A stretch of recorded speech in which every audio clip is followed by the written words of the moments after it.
Imana kuko iba hose sigombwa ngo abantu bayisenge bararamye bareba mu ijuru kuko nta hantu yubakiwe n'abantu, ntabwo twayibona turi mu mazu yacu ahubwo tuyibona tugiye ku musozi. Abantu bashaka Imana neza rero baja ku musozi cyangwa se bakaja mu mazi cyangwa bakaja mu migezi. Gusenga everyday, gusenga buri munsi. Nusenga uzanesha, nunanigwa gusenga uzaneshwa. Senga. Reka ngusuhuze inshuti ya Gusenga everyday uri ku mpande zine zitandukanye, tubabwira ngo Imana ibaho umugisha guhitamwo gusenga everyday. Twakira abantu muri Amerika, Imana ibaho umugisha; abari muri Australia, Imana ibaho umugisha; abantu muri Europe, tubabwira ngo Imana ibaho umugisha; abari muri Afrika rusangi, iri kuvuga ngo abantu bumva ikirundi n'ikinyarwanda, abari mu Burundi, mu Rwanda no muri biyaga bigari, tubabwira ngo Imana ibaho umugisha guhitamo gusenga everyday. Nkuko rero mubona kuri kamera Gusenga everyday turi kumwe na Dr. Pastor Mpazibirego. Dr. uraho? Turashima Imana. Imana igumugisha cyane. Watangira usenga Imana. Mana turagushimiye, turaguhimbaje bize neza ko twemerera uyu mwanya mwiza w'ingenzi wo kubana natwe, kuko waduha amasezerano ngo babiri cyangwa batatu bateraniye mu izina ryawe iyo bahuje umutima buri hagati yabo. Turi imbere yawe rero tugiye kugandira amagambo yawe. Amagambo yawe adutera imbaraga, amagambo yawe niyahaza abashonje mu buryo bw'umwuka. None mwongere ubugingo turakuraritse kugira ngo icubahiro cyawe kiganze akakajya, kugira ngo ubutumwa bwiza tugiye gutambutsa bashe kwamamara ugere ku mahanga yose nk'uko ari isezerano ryawe, mu izina rya Yesu, amen. Amen. Dogiteri, uyu munsi watugeneye iki? Turaganira ku by'iminsi ya nyuma kuko mu byanditswe byaratubwira. Ubwo turabanza gusoma mbere kugira ngo tugire icyo tuvuga. Abatesaloniki ba mbere ibice 4 umurongo wa 15 kugeza kwa 18.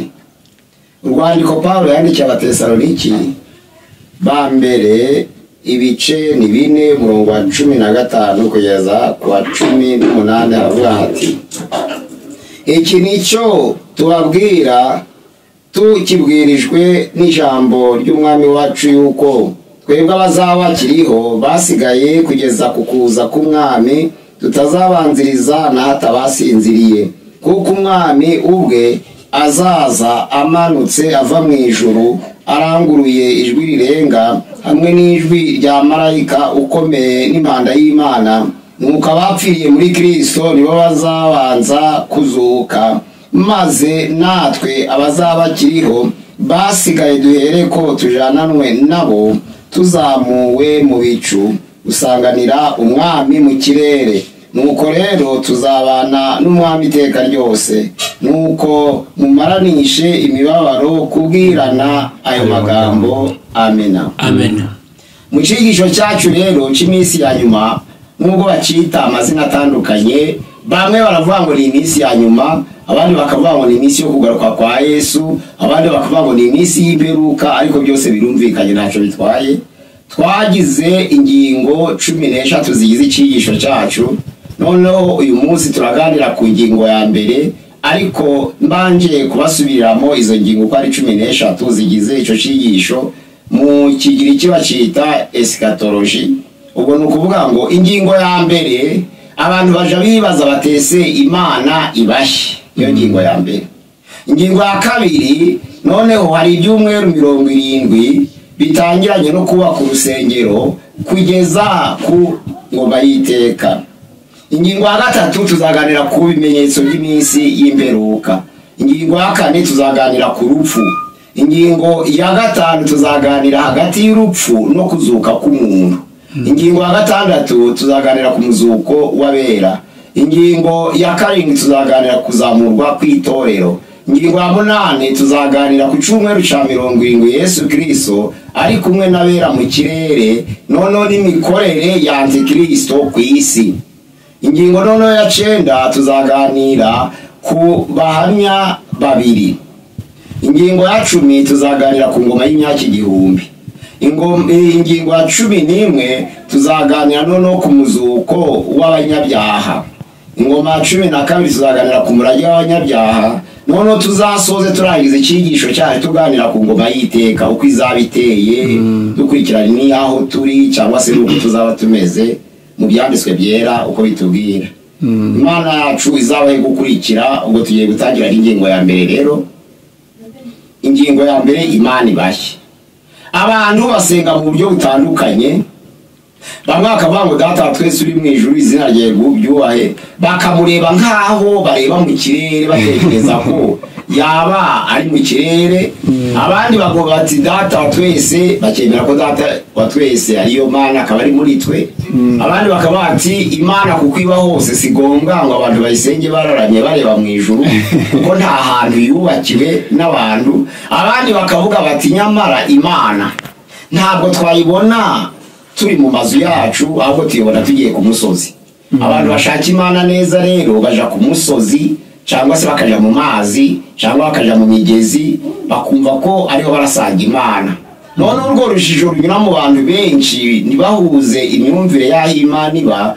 Twatekereje kubaganiriza Imana dusenga koko by'ukuri, dukurikije ibyanditswe byera ibashye. Mbese pastor koko ugiye kutubwira nyine ubwo ni location y'ahantu Imana iba, batagiye kwishakira mu bitare, batagiye kwishakira mu buvumo, batagiye kwishakira mu mazi. Ibyo ngiye kubaganiriza nyine kuko bavuga ku buryo butandukanye. Kuko aravuga iboneka mu mazi, abandi iri mu kirere. None turareba koko iri mu mazi cyangwa se iri mu kirere cyangwa se iri ku musozi nk'uko mwabigenza.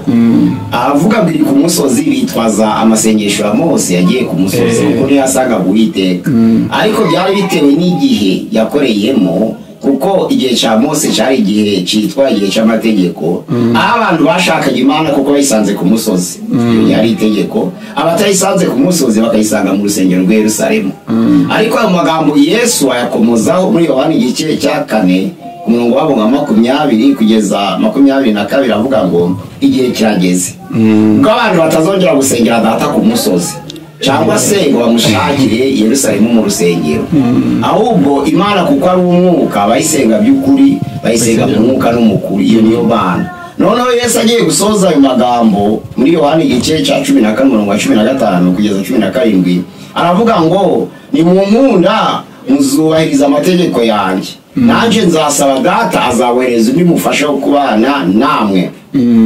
Ibishoboka ko abisi bamuhabwa kuko batamuzi kandi batamurora, ariko mwe muramuzi, ubwo azaza azabana namwe kandi azatura muri mwe. Aja gusoza iyo jambo avuga noneho ko Imana iba no mu mitima yacu. Nizo mpamvu datekereje kugira ngo tuganire kuri iyo ryo somo Imana ibashye. Dutangiriye muri Yesaya ibice 66 umurongo wa mbere aravuga ngo ijuru ni intebe yanje, isi nayo ni intebe y'ibirenge byanje. Abayuda bashaka kunyubakira ni yenzu nakwiramo. Niba ijuru yuzuye intebe gusa, isi ikabikwiye y'ibirenge gusa byanje, kandi nkaba mbiruta byombi, ni inzu bazubakisha intoke nkayikwiramo. Nicyo bashaka kubabwira. Kubera bya byiringiro bumva ko bazayibona mu rusengero rwubatswe n'abantu. Abo bantu naho rero haza urujijo. Urujijo ngenge ntekereza, mbese niba hari ijambo rivuga ngo Imana iratwegereye cyane ku buryo ushobora kuyibona ukabakabye. None ngiye ngatekereza nkavuga se niba umuntu ashobora kuyibona akabakabye, ikaba ivuga yuko ijuru ari intebe yayo, isi ikaba intebe y'ibirenge byayo, kandi tukaba udashobora kuvuga ngo ndava ahangaha nindenga wende ukwezi nyigereho. Kuko Imana iba hose, ariko ijuru riba hose. Nose Imana irema ijuru n'isi. Tangiriye igice cya mbere ntiyari iri ahantu, mbese yari iri mu iryo juru itararirema. Nanjye nicyo nibaza. Yabagaho mu kintu cyitwa iteka. Irema ijuru n'isi n'utuntu yari ifashe mu ntoki itanakwiyemo. None irabituremera. Nizo mpamvu ijuru ritari hose n'isi itari hose. Hari indi migabane igizwe isi Imana yaremye. Isi rero ntabwo ikwiye hose, kuko ikintu gikwiye hose ni kimwe. Imana data n'Imana Umwana n'Umwuka Wera nibyo byakorera hose icyarimwe kandi bikabera hose icyarimwe. Imana rero yarabirutaga. Ariko abantu bakibaza niba Imana tuyisenga tuyihamagara ngo data wa twese uri mu ijuru, none se yariremye iri hehe aho yabaga itararema ijuru? Ibyo bibazo rero yari Uwiteka. Ariko tuza gusanga ko hari ikintu mu Gifaransa bita eternite, ahantu hatagira iherezo. Imana yabaga igihe yaramaga ijuru n'isi.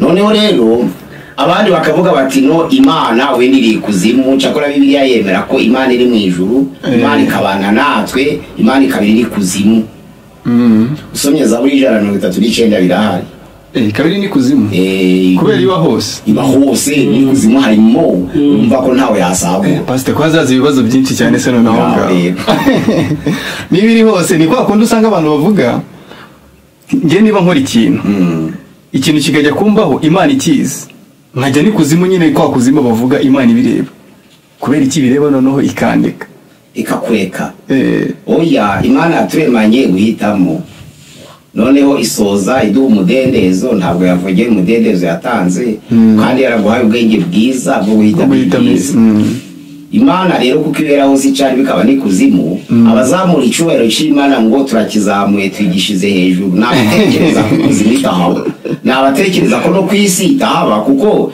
basobanukiye ko imana iba no kwisi bavuga ngo cakire ntibanagiterure ariko ituma bakizamura bakakije babatekereza ko aho bari itahari ahubwo ko iri ahantu ho mu ijuru ko bagiye kukishira ariko abazi imana by'ukuri abashaka batsindagira batakira amana cyane kikayisangira kuzimu basta kujya kuzashwana n'amadini menshi z'ubu ariko umutima wo kwizera ko imana iba hose ukabuzigura kihaye cyane ubundi imana ntireba amaboko yateruye ntireba imitsi yabyimbye ntireba n'ubwinshi bw'ibyo bateruye aho bireba icyerekezo cy'umutima wawe ese urayemera ibyo nabyo cyane ni ikintu cy'ingenzi cyane ubwo ariho hakoreshejwe kiriya gisambo ukuntu cyagiye mu ijuru kuba cyaremeye gusa ku musaraba nta kindi kintu gikoze kirarabukwa kigira kwerekwa gitaha muri paradizo hamwe na Yesu ubwo rero abafarisayo babaje Yesu bati tubwire ubwami bw'Imana buzaturukaye nabo batekereza ko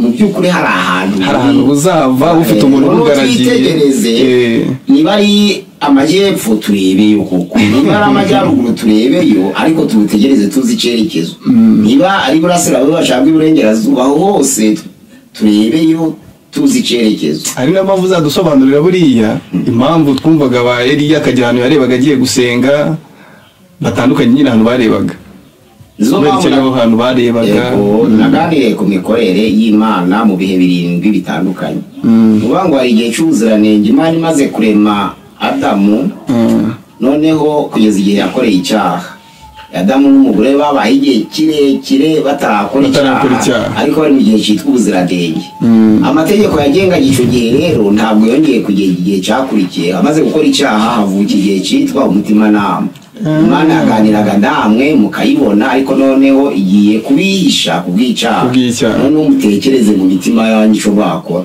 bacita igihe cy'umutimanama noneho Imana imaze kurimbuza iyisa amazi mu gihe cya Nowa kuva kuri Nowa noneho kugera ku gihe cya Aburahamu Imana itegura igihe cyitwa ubutegetsi bw'abantu bashyiraho za guverinema n'ibyo bibwira bashyiraho ubuyobozi kuva kuri Aburahamu rero kugera kuri Mose kiba igihe cy'amasezerano kuva kuri Mose kugera kuri Yesu kiba igihe cy'amategeko kuva kuri Mose kugera kuri Yesu ni igihe cy'amategeko no kuva kuri Yesu kugera ku ngoma y'imyaka 1000 bita millennium kigaba igihe cy'ubuntu ubu nicyo tugeze mu cya 6 cya kindi abantu bajya bitwaza bakavuga ngo byose Yesu yarabirangije nicyo turimo babandi batsindishizwa n'ubuntu bakabyumva nabi bakavuga ngo ntaco bagisabwa ngo byararangiye nibo tubasha gusobanura igihe twigisha wenda nk'icyigisho cy'agakiza ariko abari amafuti ntabwo Yesu yaravuze ngo birarangiye nibyo ni ijambo ry'Imana ariko hari inshingano umukristo asabwa kugira ngo yuzuze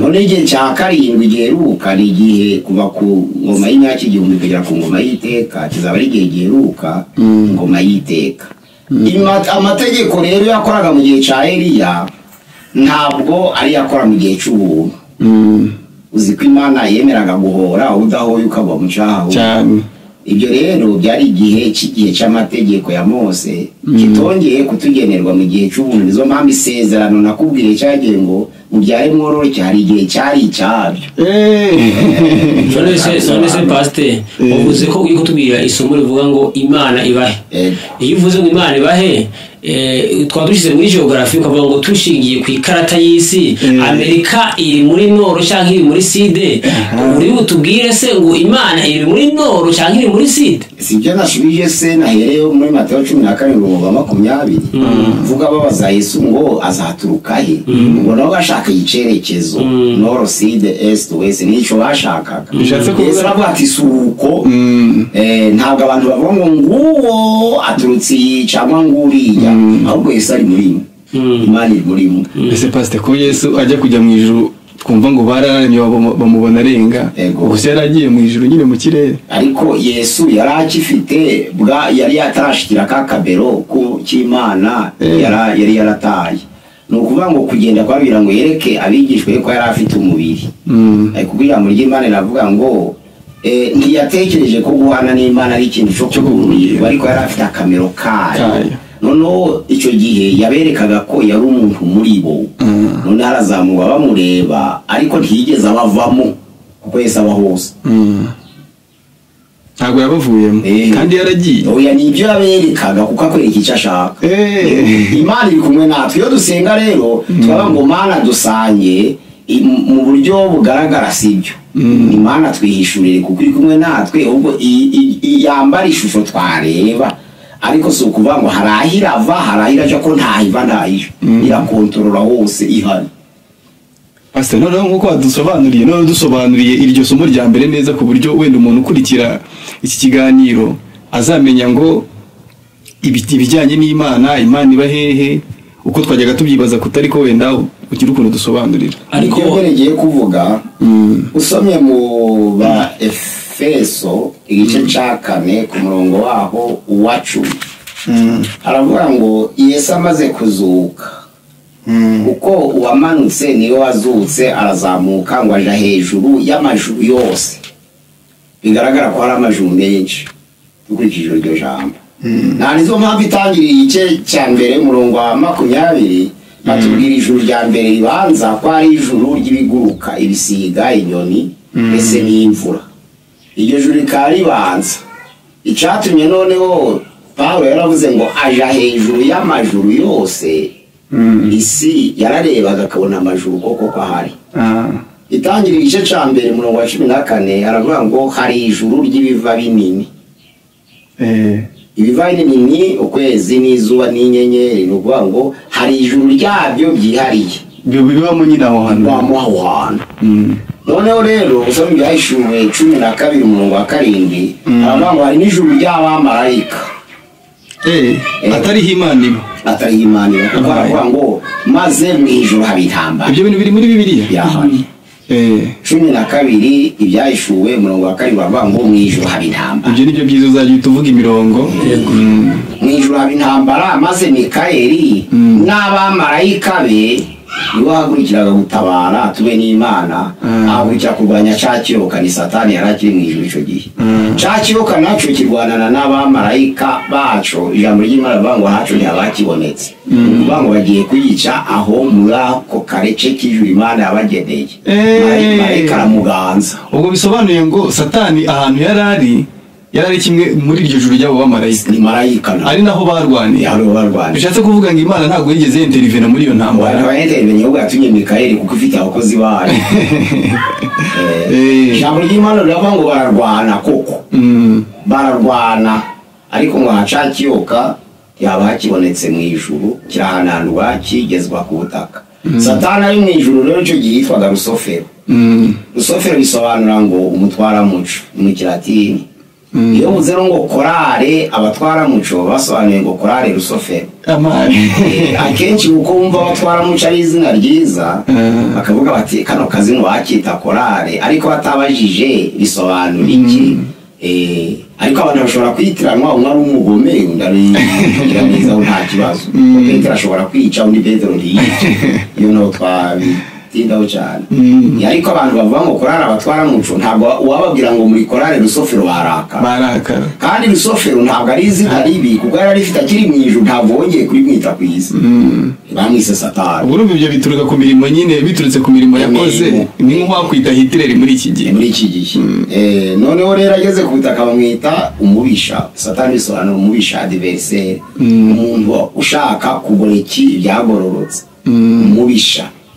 Ubwo rero Imana urumva ko yaremye ijuru ry'ibiguruka ibyo n'ibisiga n'imvura, ikarema ijuru ry'ibiva binini, ikarema iryo juru ry'abamarayika bariho. Noneho ikigaragaza ko iryo juru abamarayika barwaniyemo atari ryo ry'Imana yari irimo nuko usomye Yesaya ibice 14 umurongo waho wa 12 kugera 14 aravuga ngo wanyenyeri yo mu ruturuturu we mwana w'umuseke kuvuye mu ijuru ukagwa waribwiraga ngo nzazamura intebe yanje isumba inyenyeri z'Imana ngere ku ijuru.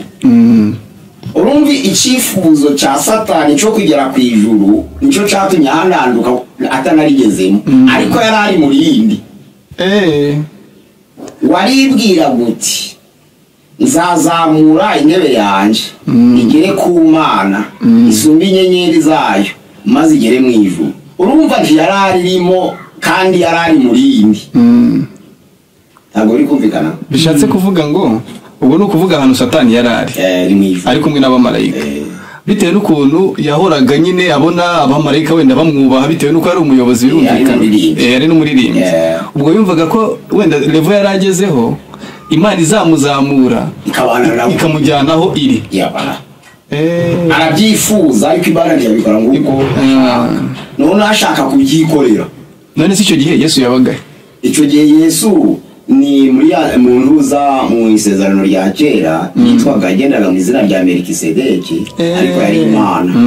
Ku ijambo ry'Imana riravuga ngo mbere na mbere hariho jambo yahoranye n'Imana kandi yari Imana.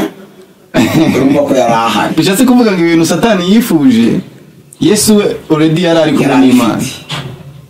Aravuga ati hari ahantu igihe cy'umunara w'Ibabeli itangiriro 11 aravuga ngo abantu baratekereza baro mu rubyaro rwa Nowa bavuga batariko Imana koko ntawajayo wazaje kwishyura. Aravuga ngo bashaka amatafari biyubakira inzu ndende irazamuka igiye kugerayo ijambo ry'Imana aravuga ngo Imana imanurwa no kureba iyo nzu. Ase buriya koko biriya bintu gihe hari ibintu mba ntasobanukirwa. Turebye nk'iki gihe abantu noneho bafite ibyogajuru bajya mu kirere ubwo iyo nzu yanganaga gute ku buryo yari igiye kugera ku ijuru. Ijambo ry'Imana rivuga ngo yari igiye ku isi naho tuzi imyaka bari barayubatse bari benshi ariko Imana iramanukira rero bati aba bantu mbo ubwo bahuje bakabakore bavuga ururimi rumwe n'amagambo amwe icyo bashaka cyose bakigeraho. Ahubwo ngiye ntekereza yuko hari atari uko iyo nzu yari ndende ku buryo igera ku ijuru ahubwo yabonye gushyira hamwe kwa biravuga iti noneho nibakomeza kuba bafite ururimi rumwe na rya juru ndimo bazarigeramo. Oya ariko ijambo ry'Imana riravuga ngo baraganiriye mu mushinga twiyubakira inzu igere ku ijuru. Aho yari igarukiye ntaho tuhaza ariko umugambi wari wo kugera ku ijuru ko birira byemera hariya ngo twiyubakira inzu igere ku ijuru. Nyine rero nanjye hari ahantu hahita hazamo nk'urujijo. Urabona nka Yosuwa arwana hari ahantu yageze baravuga ngo Imana ihagarika izuba mpaka igihe intambara yarangiriye. Bishatse kuvuga ngo icyo gihe twari tuzi ko ari izuba rigenda ariko nyuma yuko haje kuza ubuvumbuzi butandukanye bigiye bitandukanye twaje kumenya yuko ari isi igenda. None nanjye ngatekereza nkavuga ni ubwo Ibabeli n'ubundi barebaga wenda mu kirere bakavuga bati nitugera ku bicu tuzaba turimo gusatira kugera ku Mana. Ahubwo abantu bashobora kwibaza byinshi kuri iki kintu koko batese Imana kumanuka ngo irebe yagize ubwoba bakayigeraho ari bakagira icyo bayitwara kuko bataba abantu bavuga ururimi rumwe bakoresha amagambo bahuje. Nari nguko bamwe bakoresha ikigoyi n'iki Kigali kirera oya ururimi rumwe rwara amagambo amwe baravuga bati ubwo bumvikanye icyo bashaka cyose kugera bazakigeraho. Ibi bayobeje indimi rero kumenya ngo yari hoteli uburebure bw'inzu bwari bugeze he Bibiliya ndabivuga ngo umugambi gusa wari kwigeza ku ijuru niba ari kugira ati ibintu by'ijuru ari rigari ngo twanaryo turituremo tugire uwo mugabane irabatatanya ku isi ariko icyo dushaka kumenya Imana bahamagara none ko tuvuze ko ari ijuru ribanza ariryo ry'imvura ry'ibiguruka n'inyoni n'ibisiga ijuru rya kabiri twumva ko ari ijuru ry'ibiva binini ijuru rya gatatu twumva ijuru ry'abamarayika ijuru rya kane twumva ko ari ijuru Imana yabagamo Satani yifuje kugeramo ntarigeremo nta nizo mpamvu aho ngo Yesu amaze kuzukwa amanutse niwe wazamutse ngo aja hejuru y'amajuru yose biragaragara ko yagiye mu buryo bw'Imana kugira muri Imana bavuga ngo yicaye iburyo bwa se noneho areba iryo juru ry'abamarayika yo hasi n'iryo ry'ibiva yo hasi n'iryo ry'ibinyoni yo hasi ariko nabyo si ibyo icya mbere Yesu ntabwo yigeze abivamo kuko Yesu ari kumwe natwe abera hose icyarimwe mu kigero cy'Umwana agihuje n'Imana akagihuza n'Umwuka Wera ntabwo Imana na Yesu Kristo n'Umwuka Wera ari ibintu dushaka tugenda ni ibintu dushaka dutekereza muri twe noneho tukayisaba ngo yishure yihe forme yihe uburyo twabona. none se pastor ijuru ni iki ubundi mu magambo make ijuru ni iki? Ijuru mu magambo make ijuru twasobanura ko ari icubahiro uko twagaragaza icyubahiro. Ijuru ni icubahiro mu buryo bwa teoloji. Icyo bisobanura iyo bango data twese uri mu ijuru bigaragaza ko asumba mwese ariko ntibigaragaza ko ari ijuru ry'iye geography. narenze ko ijuru ari ahantu ni ijuru rya geography. Geography ni ivuga ijuru uraramye. Ijuru ry'Imana ni ryo gusumba byose. Myari magambo no kuvuga ngo ijuru sahantu ijuru n'ukuntu ubanye n'Imana ni gusumba byose. Kuko igihe Yohana yasuraga ijuru ntabwo yavuye mu kirwa cy'Ipatimo oya abari bahunze bari kumwe nawe igihe cya Kaisari Domitiani ntabwo bigeze bavuga ko Yohana yigeze abavamo ariko arajanwa aja mu ijuru kuri kwa kuntu nyine kwa kuntu uko yifashe biragenda bigerayo arahareba abona Imana yicaye ku ntebe y'icubahiro abona abambaye ibishura byera bari imbere ye uko tuzamera mu gihe kizaza arabibira mwishurirwa none agiye gusubira mu mubiri niho yanditse iki gitabo uko yahabonye. Stefano nawe bari kumwica ijuru ryarakingutse ngo areba Imana data abona umwana w'intama ari iburyo bwa se noneho agiye kuva mu mwuka aravuga ngo Mana bababarire ko batazi icyo bakora. Urumva ko ntabwo Stefano yavuye hasi kandi Imana koko mu buryo geographique iba hejuru y'amajuru yose ntabwo yari gushobora kurebayo ahubwo yigaragaje mu buryo imuha ubushobozi bwo kuhareba abona ari hafi ariko arayibona. Rero Imana uyibona ari uko yihishuye ntuyibona ari uko ugiye. Turavuga noneho ngo uvuga ati nzayibona ngiye ikanyarira ariko ndi iwanjye simberukana nayo.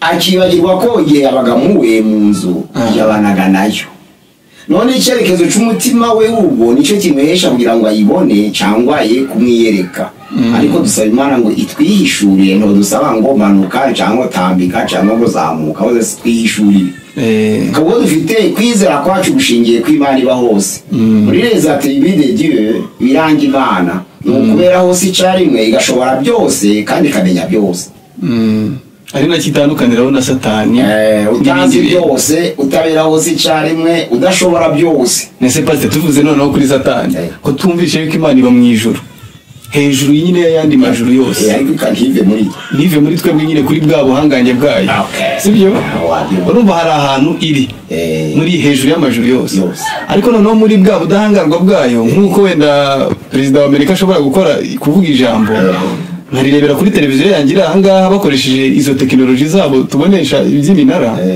noneho nkibaza Satani we ni hehe ari allocate location ye geographique niba nakita geographique yahawe n'ubutware bwo yahawe n'umurimo wo kwirirwa agenzura abantu ubundi akarega ngo abwira Imana ariko Imana kumugira intumwa yo kurega suka Imana ikareba ibyo dukora ahubwo ni ukugira ngo kuko ni umukozi w'Imana ubundi kugira ngo isezerano rye kuko bayobora igice cya mbere mu wa 14 abantu mbese abamarayika bose badasize n'umwe usimye ukikorera kandi ifasha gukorera abazarwa agakiza bisobanura ngo Satani akora mu bushake bw'Imana ahubwo ariko akabera Imana nk'igipimo suko Imana inaniwe kumenya ukuri ariko igizame mwarimo bazibyaze burya cyane bamubwira ngo abisubize yabisubiza ariko abibaza yigira nk'utabizi kugira ngo abantu nyine babimenyere none Imana nayo izi ibyo dukora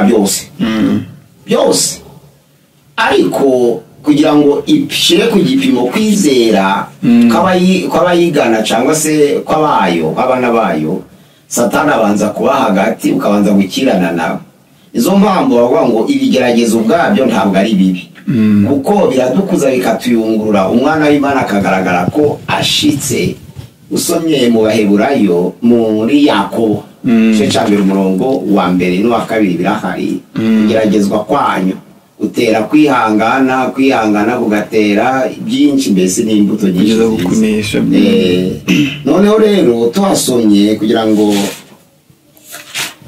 igende muri Yakobo igice cya mbere aravuga ngo bene data mu murongo wa kabiri mwemere ko ari ibyishimo rwose ni muguga gitumo n'ibibagerageza bitari bimwe hano gatatu aravuga ngo mumenye yuko kugeragezwa ko kwizera kwanyu gutera kwihangana ariko mureke kwihangana gusohoze umurimo wako mubone gutungana rwose mushitse mutabuzeho na gato uvuga ngo ni ingenzi rero ni urugendo iyo igizami igomba kunyura hagati yacu n'Imana kugira ngo tubashe kwigera ari uko tuyitsinze ako pastor ko ntabwo uradusubiza Satani nyine we abahehe Satani ni inzererezi dusomye muri Yobu igice cya mbere umurongo waho wa 6 ubwo abamarayika bazaga gushengerera Uwiteka Satani nabaza hagati yabo Uwiteka baza Satani ati Satani uraturuka ati ndaturuka ku isi no kwizerera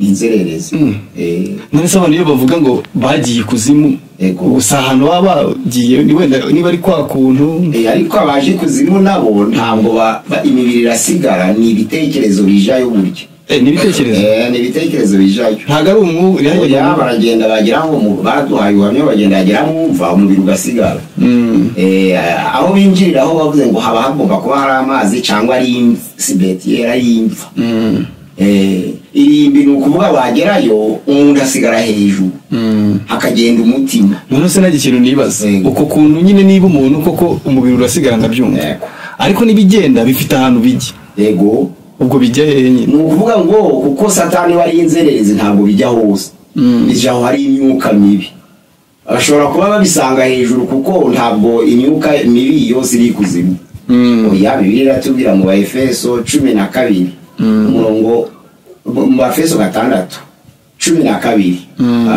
aravuga ngo ntabwo dukirana n'abafite umubiri n'amaraso ahubwo dukirana n'imyuka mibi y'ahantu ho mu ijuru urumva ko bashobora kuba muri aho hantu ariko abantu benshi bazi ko Satani ari ikuzimu gusa oya ni inzererezi mu kirere ageraho ku isi arahazerera kuko yashubije Imana ngo ndava ku isi no kwizerera urumva ko ntaba hose ariko afite ubushobozi bwo kugera henshi ariko ntagerera icyarimwe twatanga urugero ushatse kumenya ngo yaba ari kuko abadayimoni ni ingabozi ariko Yesu yasanze abantu bari batewe na dayimoni muri Matayo 8:38 barataka cyane bati duhure mwana w'Imana kumenye gutwica urupfu n'agashinyaguro itaragera barataka cyane atarabageraho baravuga ngo watuba baruka twohereza amazi irangurube siko bamusabye isaravuga ngo mugende ingurube zari zifite amahoro muri famu yazo so mugani burasi zarenganye amahoro abadayimoni bavuye mu bantu basimbukiye muri za ngurube kuko bafite umuvuduko usa umwana n'uw'umuriro nk'amashanyarazi babazigeze bo abantu babarakiza bahindutse bazima none za ngurube zo ziroha ku gacuri zigwa mu nyanja zigotorwa n'amazi yabaye Satani afite ubushobozi bwo kubera hose icyarimwe yari kuguma muri abo bantu bakaje no muri zo ngurube kuko yabishakaga byo kubera hose icyarimwe imenya atari ibyo nibyo nyine nashaka kugira ko atabera hose ni inzererezi niwe yari yemereye. mbese ubundi ko numva ngo araziritse ubu ngubu Abaziritse ibi yatubwira ngo igihe cyo kuboha ngo ku ngoma y'imyaka igihumbi kiragera. Imana yavuga ngo tuzimana na Yesu ku isi mu ngoma y'imyaka igihumbi Satani none haboshe. Ariko Yesu yaburi maravuga ngo marayika umanutse afite umunyururu mu ntoki afata ca kiyo karakiboha. Nico gihe nyine tuzatugiye kwimana na Yesu y'imyaka igihumbi. Ubwo rero ijuru ribahe noneho rero ijuru ribahe. Dusubije kiriya kibazo, Imana yavuze ngo ijuru ni intebe yanje, isi nayo ni intebe y'ibirenge byanje, muzanyubakira inzu ki. Yesu nawe akavuga ngo ubwo azaza ariho umwuka wera ngo azabana natwe kandi namwe kandi azatura muri mwe. Bisobanura ko ijuru ahubwo riba muri twe. Nico Yesu yasubije bariya bigisha bavuga ngo mbese azaturuka he? Azaturuka bati no ndimushakira ahantu ahubwo ni muri mwe. Ubwo muri mwe Yesu yashaka kuvuga mu buryo burije kumvikana, ariko ni mu mitima yanyu itekereza. Utekereze. Nanizo mpamvu uburuhukiro Yesu yavuze ko ari imitima yacu. No mu Baheburayo birahari ngo kuko abubahirije isabato ntabwo binjire mu buruhukiro bw'Uwiteka, kuko baburijwe kubwinjiramo bitewe no kugira umutima uyinangiye utizeye. Imana irongera itoranya undi munsi ari bivugira mu kanwa ka Dawidi ngo nubwo ahise igihe kirekire y'amagambo yongeye kuvuga ngo uyu munsi ni mwumva ijwi ry'Imana mwinangira imitima yanyu. Bisobanura ngo uburuhukiro bw'Imana uyishaka ishakira mu mutima. Noneho guhinduka k'umuntu kuko guturuka ku mutima, noneho Imana nibwo yitunga neza. Abashaka Imana rero ntabwo bishaka mu buryo geographique, ahubwo ugiye gushaka. Ntabwo abantu bashaka Imana, ahubwo abantu bamenye Imana barayigendana. N'abihishurira ibihishurira bari aho bari hose, mu rusengero irihishura, muri bisi irihishura, mu kirwa c'Ipatema nk'uko yihishuye, noneho no muri mu guhinga irihishura, n'uri gucuruza mu soko, biterwa n'icerekezo yajanyeho umutima we. Kuko ari amasengesho yita prière de méditation, umuntu ashobora gusenga ari gucuruza. Ntabwo wamenya kuko ushobora gutandukanya umutima n'amaboko.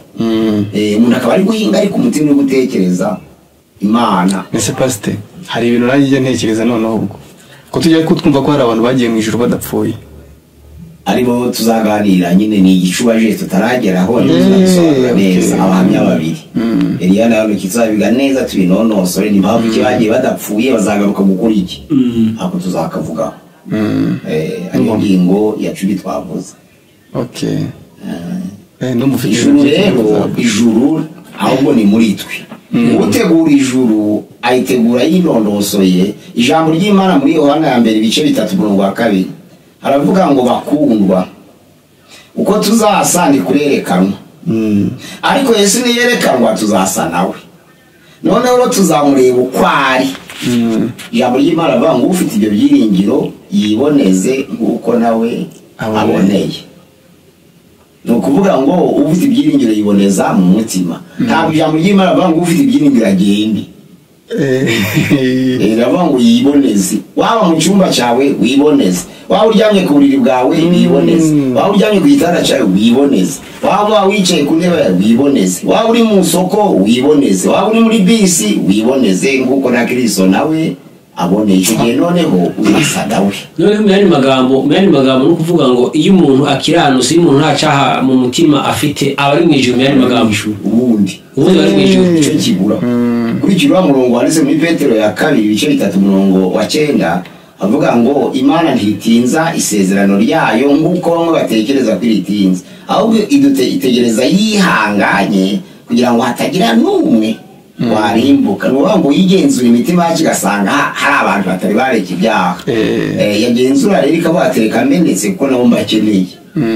Nico gusa kivuga ngo Imana ntabwo iritinza ahubwo idukunda. Noneho bishatse kuvuga rero buriya byari ikintu ntekereza, buriya Imana irekera umuntu yaba nabyita ubujiji bwe kwa kundi kujya kwishakira mu mazi, kujya kwishakiraho ayishakira hose, yo yirebera ku mutima. Yirera ku mutima. Ushobora kujya mu mazi ukiranuka kwemera, kuko mu mahanga yose ukora ibyo kumukiranuka wese Imana iramwemera, ntireba ahagaze. N'uri mu mugezi ayishaka akaba akiranuka, ntawe yahemukiye, nta kibazo. ubuyobe ariko ubuyobe bushaka Imana kandi burya Imana ikurikije ubumenyi bw'abantu twese twaba turi mu rugo buyobe sini ku cy'amadini ari igihumbi ntibumva Imana kimwe kandi bayikunda kandi bose basoma Bibiliya nyine nanjye ubundi umva ikibazo njye nibaza nako iyo ni yindi deba yazaba yo kumenya impamvu ariko ni kuki abo bantu kubera iki abantu basoma Bibiliya yera bose ibi yose hakabaho amadini arenga igihumbi wenda ku isi simbiza yararenga cyane sibyo yose asoma Bibiliya imwe wenda n'ubishaka by'icyongereza abasoma Bibiliya imwe barenga igihumbi hari amadini atemera Bibiliya ariko abayemera barenga igihumbi nyine noneho nkibaza kubera iki noneho habaho imyumvire itandukanye y'Imana kwigaragaza ko Imana gutangiye ice gito usomye mu Bakorinto wa mbere ibice 13:9 aravuga ngo buryo duhanuraho gake niyo tumenyaho gake ariko ubutano tuzaba tuba dufite Bibiliya tukazabiriza tumusomera noneho pastor mu avuga Korinto wa mbere ibice 13:9 aravuga ngo tumenyaho gake kandi tugahanuraho gake ariko ngo igihe gishitse kizaza ngo kumenya kuzuzura urumva ko Imana ntabwo yadusigiye kumenya kungana n'ukwayo yaduhaye kumenya nk'abantu nuko kumenya yaduhaye izo mva muri teoloji no mu buryo bwa siyanse twemera sifere 3 ibice 3 hari ikintu bita teoloji personnelle teoloji yawe uburyo wumva Imana akaba no teoloji revere uko abantu bahishurirwa iyo Mana akaba na teoloji abusori aho abahishurirwa n'aberekwa batagera ya indi Imana nyine Imana yihariye aho abahishurirwa n'aberekwa n'abasoma batagera Bibiliya rero intandaro yo gutandukana yo ni ndende kubera abantu batayisoma ngo bayirangize cyo cyambi kandi Bibiliya igira ukuri kumwe ari ukwirangije burya ntiyigira ukuri kumwe naho kusosoye ukaguterura isolation akaverisa ukakayizora ukagakura mu ndo ukagira verite biblique yose ariko hari bene wacu njya numva batandukanye nabo b'amadini atandukanye bagenda bagafatamo na verse imwe ugasanga nyine itorero batarebye ibindi bikurikira conteste yandi andi maverisi cabivugaho kuri uwo nese ubuse hari ababa barayisomye bakayirangiza ariko n'ubundi ntibumve ibintu kimwe ashobora kuyisoma akayirangiza ariko atari umukristo arishaka kugiye kumenya ibiri nese abisilamu ntibayirangiza kuko ndavuga nyine ku bakristo nyine ku bakristo batabyumva kimwe kandi bose bayisoma n'abatayumva kimwe ari gihe bayirangiza ariko atari abakristo kuko ise kukarangiza bisobanuro noneho pastor tugaruke ngo Imana niyo somo twarimo tuvuga ngo noneho se Imana dusenga ibahe barimo batubwira yuko ngo Imana ubundi umuntu akiranuse ko iba ibimutuyemo niryo juru niyo mpamvu ngo unuze gombye kubakira urusengero Imana mo nuzeye Dawidi Imana namo ngo sinigeze ntura mu manuzeye ati mu mahema bawati we nabo wabona inzu wanyubakira oyacho gihe abwiraga Abisirayeli muri rusange bwira yuko warimutubwira yuko ubundi ijuru ubundi nyezi nahantu rituye ari mu mutima iyo umutima utunganye umutima nta caha kirimu uyu mutima aba ari juru niyo mpamvu Bibiliya ivuga yuko ivuga Paulo ngo yigeze kuvuga Imana muri Paulo yavuze ngo uzasenya ngo urusengero ngo Imana ngo izarusa kuko Imana iba mu mutima yego ara mu Bakorinto ba mbere bice 3:19 yego ibice 6:16 birahari yego imibiri yacu ari urusengero rw'Uwiteka yego ngaho Imana iba nayo iby'urusengero rwa Dawidi cyatumye Imana ibirengagiza nuko Abisirayeli bari barashize amaso yabo ku rusengero gusa bakanirwa gushaka Imana bagashira amaso ku rusengero noneho Yesu agiye kujya mu ijoro abagira ati igihe kirageze kandi kirasoye ubwo abantu batazagira gushakira data ku musozi nkuko mubyibwira cyangwa Yerusalemu ahubwo Imana ni umwuka n'abayisenga bagomba kwisengera mu mwuka no mu kuri noneho rero aho muvuze ko imibiri yacu ari urusengero rw'Uwiteka izo mpamvu Imana yabwiye Abisirayeli ngo muzanyubakira nzuki inzu naturamo nkayibamo niyihe kurikije kwizera kwanyu uko kugoramye nababamo nico ashakaga urusengero rero Imana yavugagayo ni imibiri yacu kuko ituye muri twe ibana natwe akaba ari bwo buturo bwayo noneho Yesu mu byahishuwe ibice 3:21 aravuga ngo uzanesha wese niwe uzicarana nanjye ku ntebe yanjye y'ubwami nk'uko nanjye naneshe nkicarana na data ku ntebe ye. Ni ukuvuga ngo uzaba umaze kunesha, ubwo icyo gihe hazaba kwishura kugira ngo Imana tuzabigeraho uko Yerusalemu nshya izamanuka. Hazaba kwishura noneho turebe Yesu uko tutamurebaga, turebe Imana uko tutayirebaga, kuko avuze ngo uzanesha azicarana nanjye ku ntebe yanjye y'ubwami nk'uko nanjye naneshe nkicarana nawe. Ubu Yesu yicaranye n'Imana. Uzanesha wese rero azicarana nawe nk'uko nawe yicaranye na se, noneho tubarebe turi kumwe nabo. Ako n'ubundi yahoze yicaranye nayo atarava mu ijuru, atarareka kamero k'Imana. Aje mu isi rero yari yasize ubwiza bw'ico gihe. Amaze gusiga ubwiza kugira ngo yuzuze igikorwa cyo gucungura, agira ishusho y'umuntu nk'utari omnipresent. Ese ubwo hari ikintu nibaza pastor, niba Yesu yaraturutse mu ijuru akareka kamero k'Imana akanga guhwana nayo akaza kuri ino si, byari gushoboka wenda yuko anabyihorera? None kuba yaraje tuvuge wenda ntibyabaye, ariko iyo misiyo yamuzanye iyo itaza gushoboka, iyo ataza kuyikora ngo ayitsinde wenda n'urugero, ubwo yari gusubira mu ijuru? Ya Bibiliya ivuga ko cyari igihe cyo kurimbuka kwacu twese. Imana imaze kuzinukwa ngo tuveho, ubwo Imana igahita iguma muri rya juru ryayo yonyine. Ntiyahoze si nta kibazo yari ifite, ahubwo twari tugeze igihe cyo kurimbuka twese. Nizo mpamvu gucungura kwa Yesu kuri bose, atari umuntu ngabo kuri bose. Nuko twese isi yari maze kwizinukwa, kurya Imana yarakareka bamugiye kurimbuza isamaze karokoramo abishaka. Ubundi Imana yigeze kurakarira Abisirayeli mu butayu, ibwira Mose ngo ndeka uburakari bwanje bubagurumanire. Nukuva 32 ku murongo wa 6 kugeza 13. Ndeka uburakari bwanje bugurumane kuri aba bantu ko ndababonye n'ubwoko butagonda ijose birebeye ikimasa. Imana Mose aratakamba ati nyabuna babarira. Kubera abantu rero bakurikira cyane, bazakurikira wenda nk'ibi biganiro bitewe n'ukuntu habarema abanyabwenge benshi, abantu batandukanye. Ndumva ubutaha wenda nka gutya turi batatu wenda nubwo nta batari ko tureba kuri kamera, wenda igihe wenda tuzaba turimo kubaza mwene data wenda azajya bafite Bibiliya kugira ngo aze kugufasha ahita gusomera ba bantu wenda batazaba bavuga ngo ni imirongo uvana mu mutwe nabyo kugira ngo usome kugira ngo banyomoze. Ariko ijambo ry'Imana rivuga igihe cyo kurimbuka ko cyari kigeze. None se pastor, rero Yesu aritanga. Nta kundi kwitanga byari gushoboka, nuko kwari ukwikorera ibyaha by'abari barabikoze, by'abari mu isi bose. Arabambwa, bisa n'ibibambwe turatsindishirizwa. Ubwo rero dusigara turi abakiranutsi ku Mana, dono tusigaye tungiye cyo kurwana n'ingaruka y'icyaha.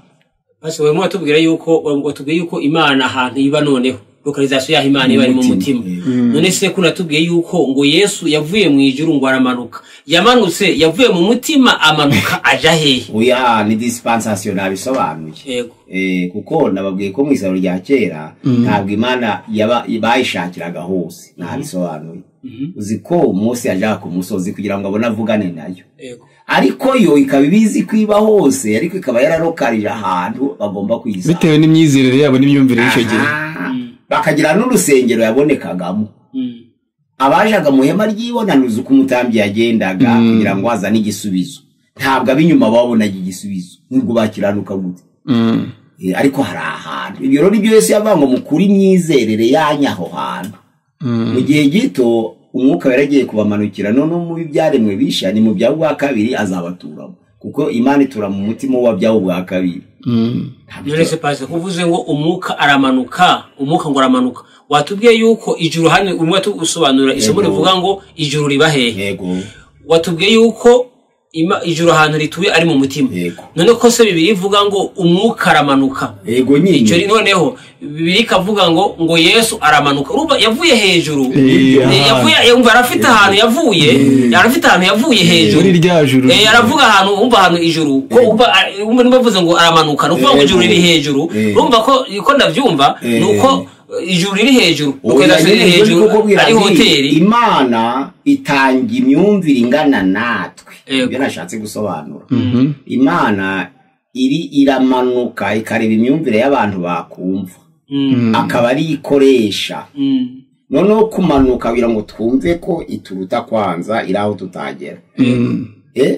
ariko ijambo ry'Imana muri rusange rikemera kwiba hose kandi ibyo byo turabyemera kandi nibyo twizeye kuko abanyamerika bayishaka bari iwabo bakayibona twayishaka turino tukayibona ku buryo localisation mu by'ukuri atari ahantu ahubwo nanjye ubwo ikintu nanjye numva wamugani hari ahantu hejuru y'ayo majuru yose hahandi Imana iba Imana ibinari ariko ikoresheje bwa bushobozi bwayo ikabera icyarimwe ikaba hose icyarimwe muri bwa bushobozi bwayo ariko ikaba ifite ahantu wa mwuka waturutse na Yesu yaturutse imvugo y'Imana niyo natsobaneye mbere kugira ngo mutarebe ukundi kuntu navuze ngo ijuru ni ikintu kiruta byose kitakiri geographique hari ijuru geographique ureba hejuru ariko hari n'ijuru gusumba byose byonyine byitwa ijuru iyo tuvuga ngo data twese uri mu ijuru tuba turi gusobanura ngo data twese usumba byose ukuvuga ntago ari ijuru geographique ntari geographique kuko umuntu gusumba ubundi abakuru tuburebure yego muri ya myumvire yacu kugira ngo tubyumve bitwinjiremo muri hermeneutique tuzakora ikiganiro mbabwira amagambo Imana ikoresha kugira ngo ayo magambo angane natwe ibyo bintu pe nkuko bavuga ngo iki byago nta handi biturutse ni ukuboko k'Uwiteka kubikoze ariko Imana itakoresheje ukuboko ariko kugira ngo abantu kuko bazi ukuboko cyangwa bazi inkoni ngwini inkoni y'Imana Imana ifata inkoni igakubita ese ngareka tuvugishe kuri wa mugani pastor igihe Mose yavugaga ngashaka kureba Imana ariko ubundi kuhora umbaza ukantuma nkagenda ubundi wowe nabwirwa n'iki ndi kubwirwa nande buriya kuriya yiyeretseye Mose buriya nako ntago ari kwira ahubwo no kugira ngo Mose abyumve gutya ya Mose kubera yarabaye umushumba ico wabayemo ni Imana igutuma ikore yabagushumba igihe kirekire Mose imyaka 40 kwa Yetro yari afite inkoni none Imana batereka mbere ku nkoni azi birumvikana vuba ndavuga hahandi Imana ivuga ngo imwiyereka niba yari mwiyeretse niba ari mu bitugu yego bishatse kuvuga se ubwo Imana yabaga yavuye muri rya juru hahandi Imana ntahija wikwereka gacishaka kandi aho uri hose gakwiyereka ariko akwereka kushaka ariko ndavuga muri hermeneutique mu mikoranire y'Imana n'abantu ikoresha cyane cyane ikintu kiri familiye mu bintu usanzwe uzi ubundi mu yandi magambo Imana ikoresha umuntu kwari iyo umuntu akunda kurakara niyo ahanura ajugunya abantu hanze kuko muri bafite na kamere muri iyo umuntu atuje Imana imukoresha atuje Imana ikoresha umuntu ukwari nibyo nasobanura abantu ko amazina yacu yanditswe mu gitabo cy'ubugingo cyangwa yanditswe mu ijuru none burya Imana ntikeneye igitabo ariko abantu bajijutse bumva list kuko list ikorwa ku rupapuro none nibumva list barabibona koko nimero 1 nimero 2 ariko kumva yuko hazaza igitabo kikamungurwa ndikubabwira bagasoma ko Imana itazakenera igitabo kuko iratuzi uko turi kose kuvuga ngo wowe ntabwo ari ibintu byo kugira ngo yandike bishatse kuvuga ngo iyo haba hatarigeze habaho gusoma n'ibitabo Imana ari kuvuga yuko nyine abantu ibazi mu mutwe yabafashe mu mutwe ariko ko habaye igitabo kandi abantu benshi Yesu akabazagaruka bazi gusoma yakoresheje list bumva babaye ku ishuri abateka karumvikana liste ijuru rero riba muri twe Yesu amaze kuvuga ngo uzanesha azicarana nanje ku ntebe yanje y'ubwami nkuko nanje naneshe ngicarana na data isobanura ngo ntabwo ari uko yanesheje ngo azamuke ubwo yicaranye na se kuko Imana yamwihishuriye natwe rero abazanesha kuko ari kumwe natwe azatwihishurira hanari noneho rero twicarane nawe ariko ryitwa ijuru kuko rizaba risumba byose twambaye ubwiza tudafite kuja mu ijuru no kwambara ubwiza udafite abasaduko nicyo gihe bamubazaga bati none tuzaja mu ijuru koko nk'umuntu wagize ibyagwa agapfakara akongera akarongora akongera agapfakara akarongora none ko buri wese azamenyuwe igihe uzaba warapfakaye ukarongora 3 cyangwa 4 cyangwa 5 yagejeje kuri 7 kandi nabyo birashoboka biterwa n'impanuka zihura nazo kandi mu ijuru abantu bakaba ari abakiranutse bakazuka buri wese kwazumva ashaka kuganira n'umugabo we niko pastor dukire ngaho niho babiganiriye niko pastor dukire kuri isomo nyene warimo atubwira yuko urimo tubwira ijuru riba hehe none se ko hari ahandi bibiri ivuga ngo Eliya enoze ngo Enoke arazamuka Imana iramujana none hari bavuga ngo Yesu ari ku musozi wa Elayono ngo arazamuka azamuka hejuru noneho arabaseza none se yazamutse muri wa mutima utunganye oya yazamutse imbere y'umunsi wa Pentecote kandi nababwiye ko Imana yatuye mu mitima ku munsi wa Pentecote kuko umwuka wera hose kandi nawe akaba ari uw'Imana none yiyerekana muri twe noneho ikivuze noneho ari kintu uvuze ko mu isezerano rya kera mwari magambo byumvikana ngo mu isezerano rya kera yari ifite ahantu yari iri noneho yabaga hose Bibiliya tubwira ko yabaga hose icyo gihe ariko ikagira aho yigaragariza abantu bitewe n'icyo gihe n'imyumvire y'abantu noneho kuri Pentecote hose ariko ntiyiyerekane hose uretse mu rusengero no ku musozi noneho kuri Pentecote tubwiyeho kuri Pentecote ariho yaje bamuri noneho ijuru ryaza ritura hehe muri twe yacu umve kare ntiryari mu mitima kuko urebye mu isezerano ryari mu mitima ahubwo umwuka wera yazaga nka sekuru agasubirayo yaza rimwe nyine akaba mu mutima gato yagahita akigendera yantu bazaga mu mutima yarazaga akora imirimo ikunaniye akakura bavuga ngo Samuel amaze gusuka amavuta kuri Dawidi umwuka wera hera ko icyo gihe amuzaho cyane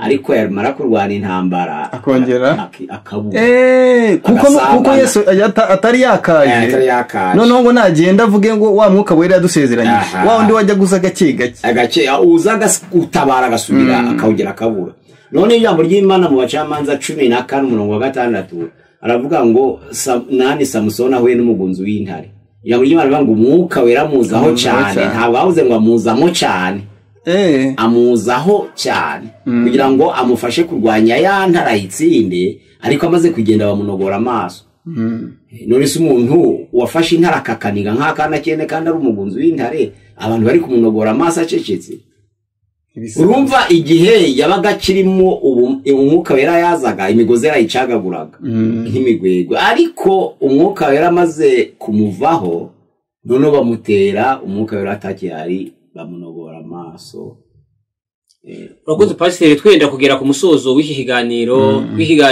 Imana iba hehe wari gutubwira yuko Imana iba mu mutima ugiye gusoza utubwira akantu wakongeraho cyangwa inama wagira abantu bari bafite imitekerereze wagira abantu bafite imitekerereze itandukanye bamwe bavuga ati Imana iba mu ijuru bavuga ati ni hejuru hariya ugira inama ugende noneho ariko tubwiye abantu bamwe kwikera gusenga everyday cyangwa ari ubwa mbere ufunguye gusenga everyday tugusaba gukanda subscribe ukore share ukore like Imana ibahugisha cyane icyo twasoza tubwira bene data badukurikira kuri channel yacu gusenga everyday nuko abashaka Imana bagomba kuba bayigendana batayishakira ahantu ntabwo kuja gushakira Imana ku musozi ari icaha tinabyanga ubumutekano wabo ariko ngiye kugira ngo mbasabe muhindura imvugo mwe kuja muvuga ngo mushegeye gushakira Imana ku musozi ahubwo mugiye kuganira n'Imana kuri uwo musozi kuko umukristo w'Imana yaganiriza nuyigendana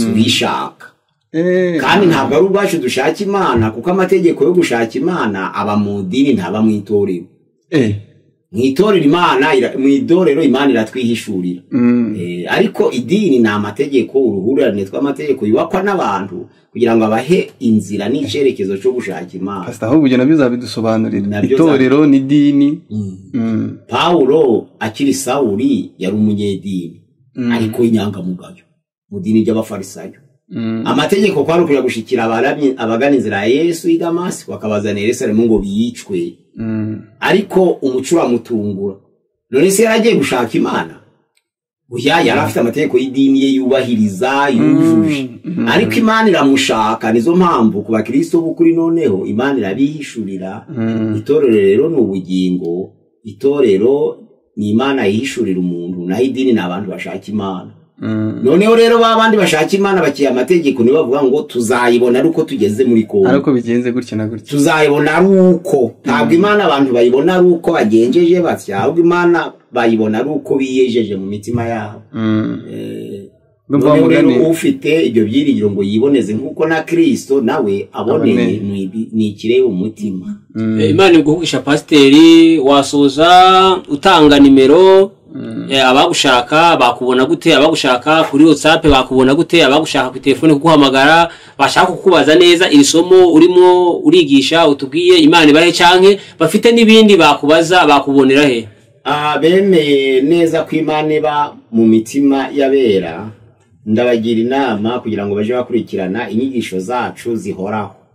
Kuri no gusenga everyday hari nimero ya telefone ya WhatsApp ni 078 669 subiremo 078 ariko hari na telefone igendanwa nk'uwabagize ikibazo c'imyumvire yampamagara kuri 078 407035 078 Imana ibaho umugisha tumenye aho ijuru riba, ijuru rishakirwa muri twe, ijuru rishakirwa mu kwiyeza imitima yacu ubwo tukaba turyicayemo mu izina rya Yesu. Amen. Binasobanuye ko iki ngiki ari cyo cyari ni igice cya mbere mu bice 13 uzatwigisha. Ni igice cya mbere mu bice 13. Murakoze cyane. Gusenga everyday. Gusenga buri munsi. Nusenga uzanesha. Nunanigwa gusenga uzaneshwa. Senga.